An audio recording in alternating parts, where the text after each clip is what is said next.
Hi, Stephanie Henning with Lismore and Associates for another edition of Coffee and Real Estate, where we candidly discuss a topic in real estate, and you join me with a cup of coffee as though we're sitting down in a shop somewhere and just discussing life. So right now I want to talk about 5 ways to improve your credit.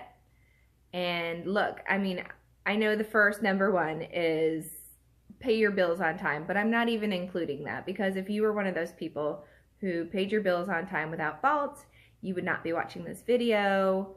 I get it. I see you. We've been there. We went through a rumble, and we're looking to improve our credit to either apply for a mortgage for a house, or maybe we're looking to improve our credit so that we can qualify for a better interest rate on a mortgage loan. And so that's what I'm here to talk about, and I have a few tips for you. Number 2, I do want to disclose that I am not a credit expert. I think that the way your credit score is derived is far more complicated than Zillow's algorithm for your house Zestimate, and I seriously am not even going to try to touch the tip of that iceberg.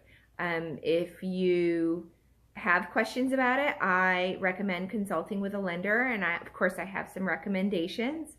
But for starters, I just want to give you a couple of tips so that even before you go and sit down with your mortgage lender, you just have that a little bit more confidence, because I know that credit history can be a touchy subject, and it can be embarrassing if you've had one of those rumbles, and you don't need to be.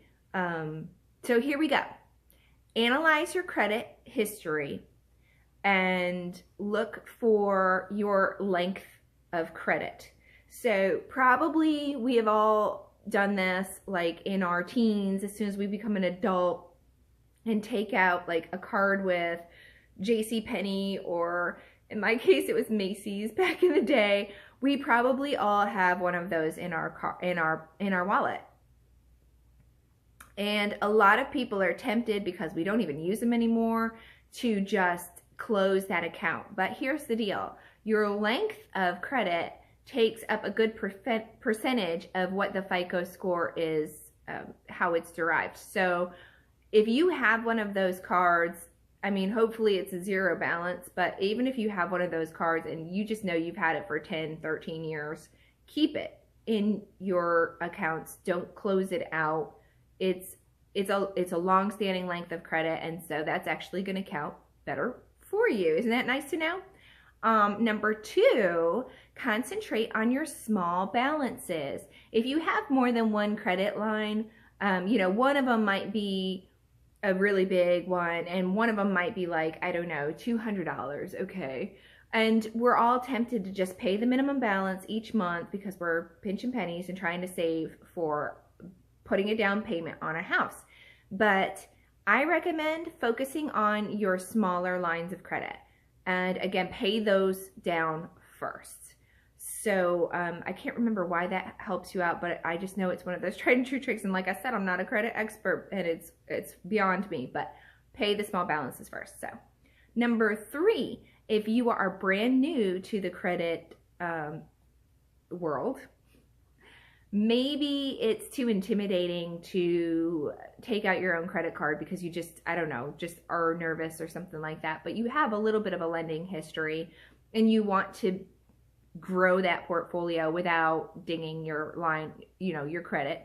So if you have parents or a spouse or something like that that can make you an authorized user on one of their cards that they rituously pay off, do that. Become an authorized user. But here's the deal. If it's not paid off on time, that's going to count against you. Or if it's too large of a line of credit, then you want to make sure it doesn't break that 30% threshold for credit lines. Then that might not work out for you. But if it's a small line, if it's paid on time, if it's got great credit history, then that may work for you. And especially if you're kind of new to the world and you're nervous about taking out your own card, I get that too. So that might be a great option for you. If that's not an option, and of course it's not in everybody's situation, then try a secure credit line. So basically it's like a debit line. You pay the balance up front, and it's not going to count against you, but it's going to show up on your credit report and it's going to show up as good credit. So do try that. It's a secured credit card. And then my last tip for you is if all of that is just too much and you're overwhelmed with debt and you're just at a loss, maybe you have a long line of history that you don't even know how to even contact some of the creditors.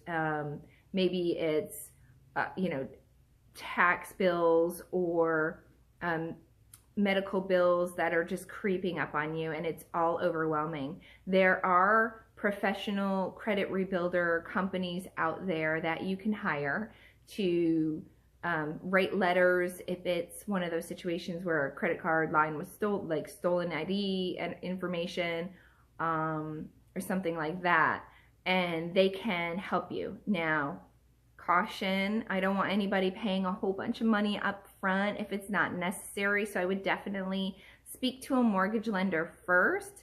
A lot of times when they take your credit and when you're first applying for a mortgage, they can give you information on some of your debtors and debt collectors, and you can approach them for, like, say if it's a collections bill, you can approach them for setting that up on a monthly payment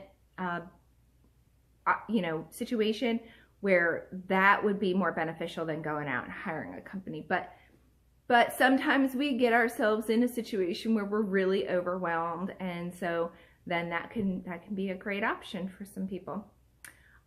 Do take a good recommendation by someone you know and trust. If you're looking for somebody, I'd be happy to put you in contact. So you can call me and let me know. But that's my tips for today. Thanks for joining me. I enjoyed this cup of coffee, and if you have any ideas on topics to discuss in the future, I would love to hear it. So leave me a message, and if you have any other tips for folks out there looking to improve their credit score, leave a message there too. I would love to hear what's worked for you. So great. Have a good day.